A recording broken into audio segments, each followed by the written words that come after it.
The fall from power. How Nicolás Maduro and Cilia Flores entered U.S. custody and what it signifies.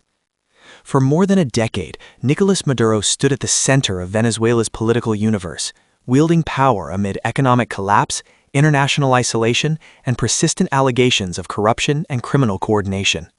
His leadership survived mass protests, sanctions, diplomatic pressure, and repeated challenges to legitimacy. Few observers believed his tenure would end quietly, but even fewer anticipated it would culminate with his physical transfer into U.S. custody. The detention of Maduro and his wife, Cilia Flores, represents one of the most consequential moments in modern Latin American political history. It marks not only the removal of a sitting, or recently deposed, leader from the international stage, but also the escalation of long-simmering legal actions into tangible enforcement. For years, U.S. authorities pursued Maduro symbolically through indictments, sanctions, and travel restrictions. Those actions, while significant, existed largely on paper. The moment he entered American custody, the case shifted from abstract accountability to direct legal confrontation. Long before the operation that placed Maduro under guard, U.S. prosecutors had laid groundwork through sealed indictments and public charges tied to alleged transnational criminal activity. These filings accused senior figures in Venezuela's leadership of facilitating or protecting large-scale narcotics trafficking operations, often framed within broader claims of organized crime networks operating across borders. Maduro consistently rejected these accusations, characterizing them as politically motivated attacks designed to undermine his government. Venezuelan state media echoed that framing, presenting the charges as evidence of foreign interference rather than legitimate legal enforcement. Despite the rhetoric, the legal machinery continued to turn quietly. Investigations expanded, witnesses cooperated, and cases matured, often outside public view. The charges remained active, even as diplomatic channels froze and Venezuela's international standing deteriorated.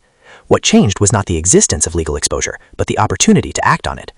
The operation that led to Maduro and Flores entering U.S. control unfolded rapidly, according to official statements. While many operational details remain classified, authorities confirmed that both were taken into custody abroad and transported under heavy security to the United States. Their arrival marked the first time either figure was physically subject to the American judicial system. No longer protected by state power, diplomatic status, or geographic distance, they were processed like any other high-risk international detainees. The symbolism was immediate. A leader who once addressed global forums now moved through secured facilities in handcuffs. A political partnership that had dominated Venezuela's institutions now faced its first test inside a foreign courtroom. While Maduro drew international attention as president, Cilia Flores was widely regarded as a force within Venezuela's political structure in her own right. Her influence predated her marriage and extended well beyond ceremonial duties. Flores rose through legal and legislative ranks, ultimately leading the National Assembly during a period of intense institutional transformation. She was known for her sharp political instincts and loyalty to the ruling movement, often serving as an internal enforcement during moments of dissent. Her presence alongside Maduro in U.S. custody underscores how American prosecutors viewed a case, not as an isolated prosecution of a single leader, but as a broader reckoning with an entire governing apparatus.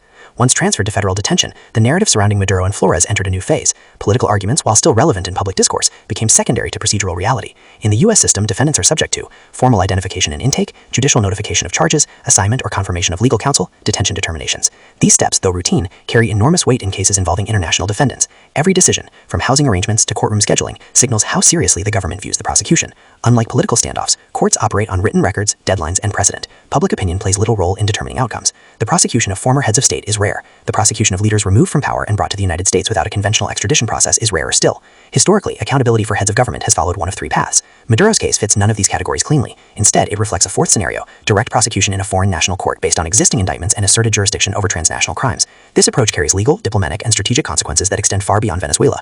One of the unresolved background issues surrounding the case is the question of who, if anyone, represented legitimate authority in Venezuela at the time of Maduro's detention. For years, multiple governments disputed Maduro's climb to the presidency, recognizing alternative leadership or interim authorities. That fractured recognition landscape complicates legal narratives but does not automatically invalidate criminal proceedings. U.S. courts are not tasked with resolving Venezuela's political legitimacy. Their focus remains narrower: whether federal law applies and whether charges can be proven beyond a reasonable doubt. Still, defense attorneys are expected to reference legitimacy disputes as part of broader arguments about authority and immunity. While international law recognizes limited protections for sitting heads of state, those protections erode rapidly once power is lost or recognition fades. In practice, immunity often functions less as a legal shield and more as a political one. Maduro's removal from the presidential stage eliminated many of the informal barriers that previously insulated him from enforcement actions. Without control over territory, institutions, or diplomatic leverage, the balance shifted decisively. That shift did not guarantee conviction, but it made prosecution possible. The release of images showing Maduro gesturing through cameras while under escort sparked intense debate. Supporters framed his demeanor as defiance. Critics viewed it as performative bravado. Flores' silence, by contrast, drew fewer interpretations but underscored the gravity of the moment. Her reserved appearance reinforced the seriousness of the legal situation and the absence of political theater within the detention environment. From this point forward, however, visual symbolism will matter less than written filings. Judges, not cameras, will determine the pace and direction of the case.